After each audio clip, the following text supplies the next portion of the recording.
আসার একটাই উদ্দেশ্য, আমাদের একটাই দাবি, আমাদের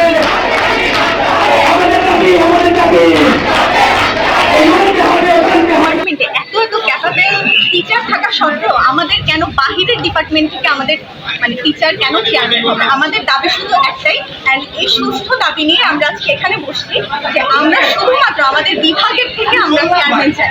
আমাদের এত ক্যাপাবল টিচার আছে, আমরা তাদের থেকে আমরা চেয়ারম্যান চাই। আমরা বাইরের ডিপার্টমেন্টের কোনো টিচারকে আমরা আমাদের চেয়ারম্যান হিসাবে মানব না। সেই উদ্দেশ্যে আজকে আমাদের এখানে বসে আমরা ক্লাস পরীক্ষা বর্জন করে এখানে বসেছি।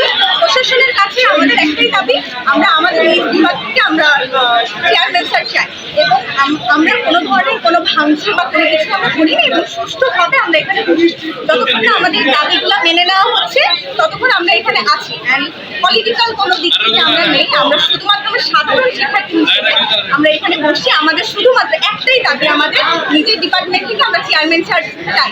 এত বছর চেয়ারম্যান স্যার আমাদের ডিপার্টমেন্ট থেকে এসছে, আমরা ওইভাবেই আমরা তাদের থেকে পেয়েছি সব কিছু। তো আমাদের এখন একটাই দাবি, আমাদের নিজ ডিপার্টমেন্ট থেকে আমরা চেয়ারম্যান হবে, বাহিরের ডিপার্টমেন্টের চেয়ারম্যান আমরা মানব না। সেই উদ্দেশ্যে আমরা যদি প্রশাসন আপনাদের আমরা এভাবেই যেভাবে চালিয়ে যাচ্ছি আমরা সেভাবে সুষ্ঠুভাবে চালাবো। আমরা চাই না কারো কোনো ক্ষতি করবে বা কোনো টিচারের কোনো কিছু আমরা কোনো চাই না। প্রশাসনকেও আমরা সুষ্ঠুভাবেই মানব, কারণ আমাদের দাবি যৌক্তিক, আমরা কোনো অযৌক্তিক দাবি নিয়ে এখানে আসি। তো আমাদের দাবি যেহেতু যৌক্তিক, আমরা সেভাবে তাদেরকে মানানোর চেষ্টা করি, এটাই আমাদের মূল।